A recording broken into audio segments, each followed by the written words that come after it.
And I've got a question here from Brian Donovan. He's asking about the effects and distortion and things like that you used on the early Scorpions records, Virginkiller, In Trance, that kind of thing. And R.C. Miller has a similar question asking, how did you get that thick tone with the standard Stratocaster on those classic Scorpion records? I think it was a combination of things. Back then, we didn't have a lot of gadgets like overdrive. We had a wah-wah pedal, we had a fuzz face, but the fuzz face I only ever used to do like big destructive dive bomb kind of things, and not really ever for lead playing. It was too crude for that. For my lead playing, I usually tended to use the wah-wah pedal to give me a little bit of extra boost. And then I cranked my amp really hard to get the maximum resonance and feedback. But I always used to have a very high action on my Strat, meaning I was able to really lay into the strings. And I guess I played a lot of fortissimo, as we would say in classical music, really coaxing the sound out of the guitar, playing every note as if life depended on it. And the amp and the guitar kind of responded. They had no choice because I put so much energy into it. I think that's really what it was. And there was a certain sound inside of my mind that I aspired to. I never got there really, but it was like a place to go to. And so I had a clear image of what I wanted it to sound like, and that helps, Great stuff. And I've got one from Mark Dobbs, who says the Tokyo Tapes is one of his favorite live albums of all time. So was that visit to Japan a special time for you and the band?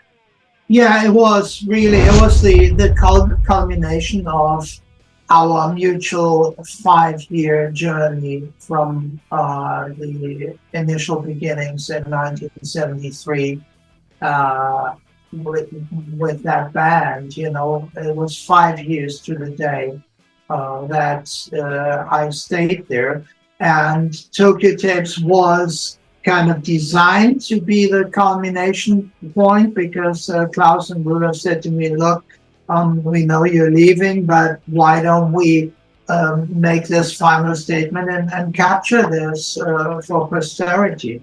I'm glad we did, because at that time we were on a high. We had really taken the band,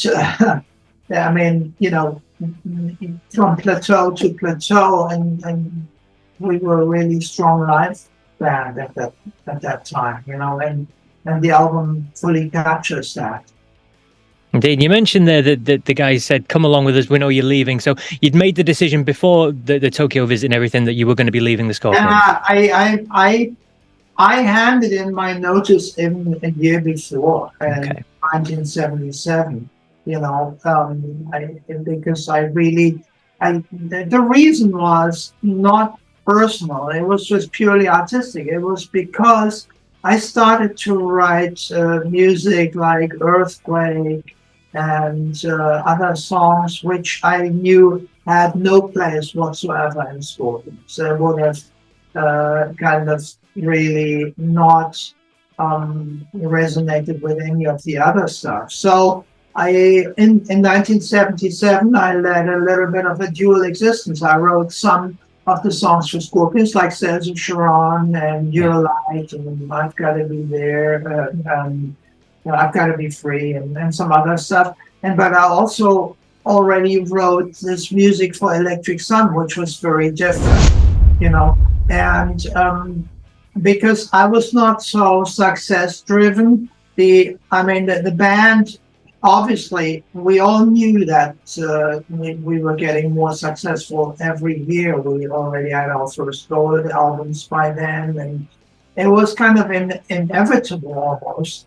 But to me, that wasn't really so much the thing that interested me. I was more interested in exploring music in a way that was more free and in a band like that, uh, I guess I had taken it as far as I could at that point. And had I stayed on for all the other albums, I would have continued in the same vein as Tokyo Tips, you know.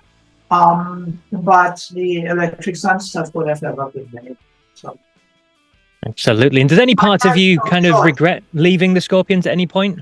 No, I would have gone mad had I stayed because I had so many other things to say and they needed saying, you know. And no, it was an easy decision and it had to come and I had to make it, you know. So it was just a natural progression.